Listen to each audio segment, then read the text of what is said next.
there is one area that's contrasted with cold prospecting. Folks are calling this kind of the future of sales as go-to network, and that their opinion, and they're obviously like polarized here, but they say that cold prospecting should die. So go to network essentially for them like means like rather than doing a cold call or even like warm outbound, kind of how you guys are coining it, it's better to try and get an intro from someone in your network as like a foot in the door.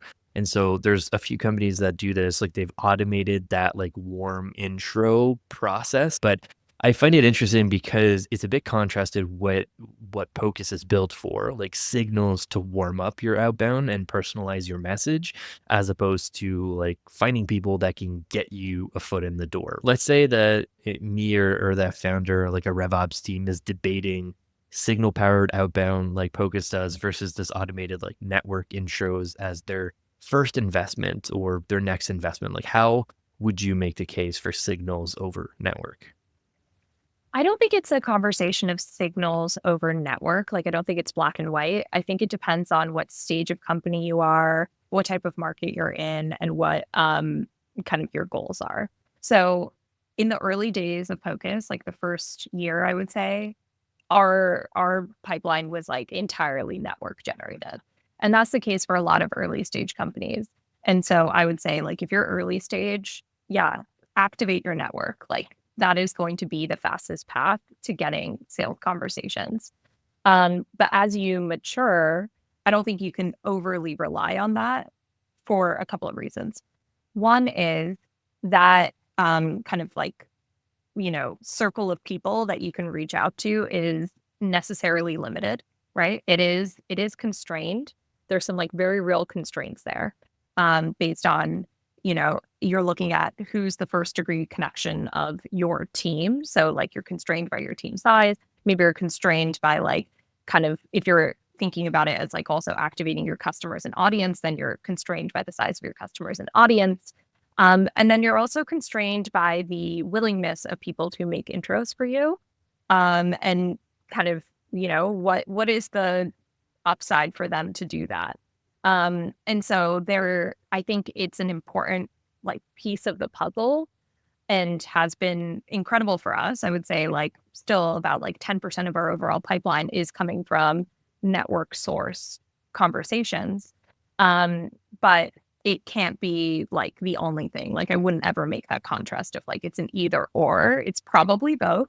Hmm. Um, I think what's really powerful is when you combine that with signals and you create this like holistic motion of there's just like, creating optionality for your reps of like what is the path into an account.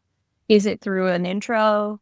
Is it cold? Like, and then where tools like Pocus I think come in is like that the orchestration of those options um across signals, across intros, and giving reps like more of a prescriptive approach to figuring out what is the right path forward for them.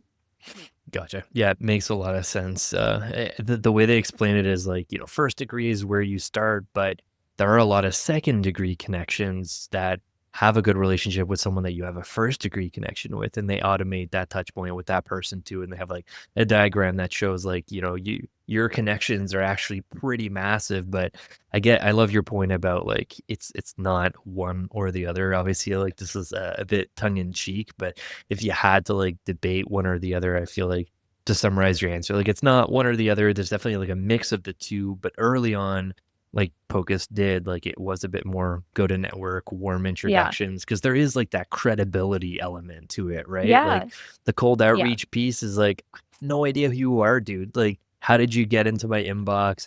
I have no need for your product right now.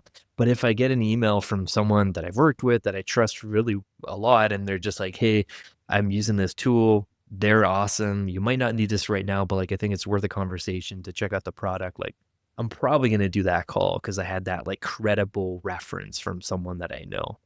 Yeah. And I think like referral networks is like a thing that's been around forever, right? Like referrals are the lifeblood of a lot of, other types of businesses. Yeah. My husband's a lawyer, he has a law firm, like their entire business runs on referrals. Yeah. Like, they get all of their pipeline from first degree, second degree connections through their partnerships with, like, accounting firms or, other happy customers. So, I think it's always going to be a part of the mix, and I think you're right, like, the way to frame it is, when to lean into that versus when you might want to explore the kind of outside the realm of just your network.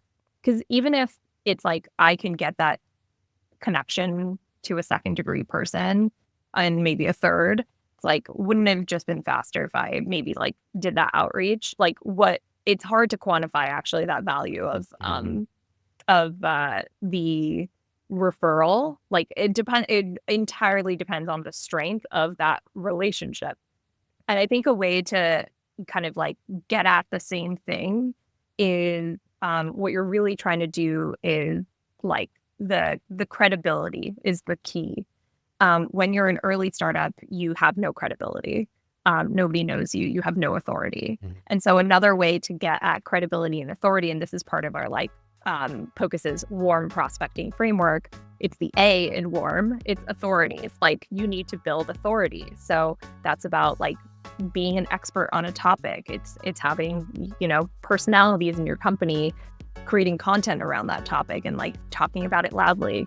And then becoming known for that expertise also then translates into kind of like having somebody be willing to open your email. It's like, oh, I've heard of this company because somebody sent me a piece of content that they created, like, and I thought it was very good, and they seem to know what they're talking about.